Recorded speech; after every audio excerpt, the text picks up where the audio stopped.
সত্যি এই ভিডিওটি দেখে অনেক ভালো লাগতেছে। তাই আমি মনে করি এখনই সময় আমাদের সবার মাঝে মন মানসিকতা ভালো করা। আর আমরা যদি সবাই যে যার জায়গা থেকে মন মানসিকতা ভালো করি, তাহলে আমার মনে হয় যে অবশ্যই দেশটা ভালো কিছু হতে যাচ্ছে।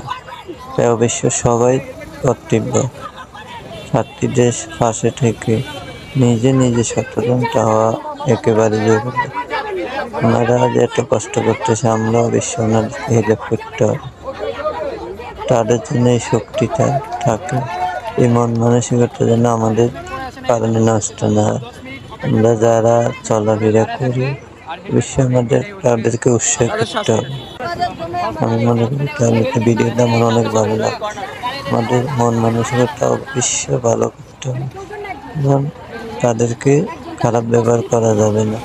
অবশ্যই তাদেরকে উৎসাহিত করতে হবে, তাহলে তো আমরা সেই স্বপ্নের বাংলাদেশে পৌঁছানো। সবাই ভিডিওটি মনোযোগ দিয়ে দেখেন। লাইসেন্স আছে? হ্যাঁ, সবকিছু ঠিক আছে। হেলমেট, লাইসেন্স সবকিছু রাখবেন। আমরা আপনাদের জন্য কাজ করতেছি, আমাদের জন্য না। আপনাদের নিরাপত্তা আমাদের কাছে। আপনাকে থামতে হবে, বলতে হবে এরকমই। আপনারা যে টাকা দিয়ে চলে গেলে হবে না। আমরা জোর দিয়ে ধরে রাখবো। আমরা বললেই শুনবে না, অনেক কিছু মনে করতে হবে। আমরা যাচ্ছি, ইমার্জেন্সি দেখে আমরা যাচ্ছি, ঠিক আছে? নাহলে আমার হেলমেট, লাইসেন্স, এভরিথিং সব আছে। আমি বলি লাইসেন্স, হেলমেট সব আছে। পুলিশ হলে আমি বলি পুলিশ মামলা খাইতে যাচ্ছি আমি না। পুলিশ থাকলে ওনারা চাকরি করে বলে কিছু হবে না ভাই। এটা নিয়ম, আপনি রুলস মেইনটেইন করেন, মেনে চললেই হইতো। প্লিজ ভাই, প্লিজ আপনারা যদি না বোঝেন আমাদের আর কেউ বুঝবে না। আমরা বাঙালি বাঙালিদের সাহায্য করি, আমরা কাছে এমনি ভাই আচ্ছা দরকার না করে জানতো এমনি ভাই করতে পারেন ভাই। একলা যে বাঙালি দুইজন না একাই বাইক নিয়ে চলে যায়। আপনার জানেন স্টেশনে কত থেকে ধরে পাস দেখবে আপনি বাবা শুধু আপনি জানেন আমার দুই মিনিট বাইকে তিনজন ছিল, যেহেতু তিনজন ছিল কারো হেলমেট ছিল না, তো এটা শাস্তি আপনারা ছাত্ররা কি দিলেন? সচেতন করতেছে যাতে তারা একটু প্লিজ মাথায় হেলমেট দিয়ে তাদের সেফটির জন্য, সেফটিতে আমাদের না। একটা দুর্ঘটনা করে আল্লাহ মাফ করে, একটা দুর্ঘটনা করতে তাদের ঘটবে, তাদের সমস্যা হবে, আমাদের তো কিছু হবে না।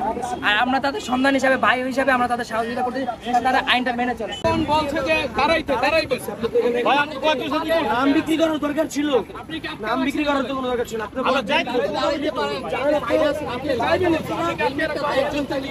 বাবা আজকে দিন মাফ করলো, আজকে দিন মাফ করবো কেমন? আপনারা নিয়ম মানে আপনার জীবন দেন না, বাঁচবেন সাথে থাকলে হবে না, হেলমেট করতে হবে। ট্রাফিক পুলিশের জায়গায় ফিরে আসুক, এটাই কামনা করি। কারণ আসলে গতকাল আজকে আমরা এখানে এসে দাঁড়াইছি, ট্রাফিক পুলিশের কাজ করতেছি, তাদের প্রতি আরো ভালোবাসা বেড়ে গেছে। ট্রাফিক পুলিশ আমরা আবার চাই। এই এলাকাটা হচ্ছে খুবই জ্যামপূর্ণ একটা এলাকা। আমরা চাচ্ছি যে আমাদের এই জ্যামপূর্ণ এলাকাটা যেন এরকম না থাকে। আমরা সকলে সহযোগিতার জন্য আসছি। মানুষ আমাদের জন্য যতটুকু দয়া করতেছে এটাই আমাদের প্রার্থনা। লাউডলি দেশের জন্য যদি একটু কাজ না করি তাহলে অনেক সমস্যার মুখোমুখি হচ্ছে সাধারণ জনগণ। কারণ এখন আইন প্রশাসনের কোনো লোকই নেই, কারণ অনেক বড় একটা বাধা বিপত্তি গেছে দেশের উপর, এখন কিছু করার নাই, আমাদেরই দেখতে হবে দেশ। এখন আমরাই দেখতেছি সব, ইনশাল্লাহ দেখি ভালো হবে।